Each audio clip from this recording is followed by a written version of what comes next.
আল্লাহর শপথ, তোমরা চলে গেলে আমি অবশ্যই মূর্তির ব্যাপারে ব্যবস্থা নেব।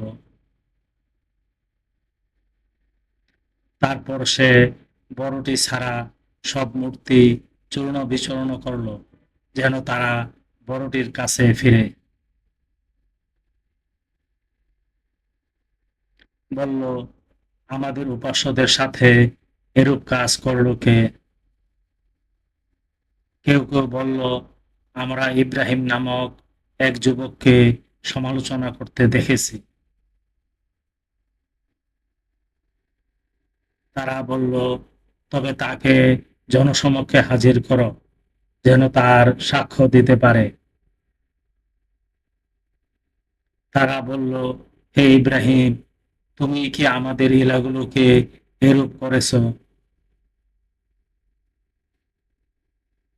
ইব্রাহিম বলল, বরং এদের কেউ এরূপ করেছে, বড়টি তো এটি। সুতরাং তাদের জিজ্ঞাসা করো, যদি বলতে পারে। আয়াত ৫৭ থেকে ৬৩, সূরা আম্বিয়া, আল কোরআন।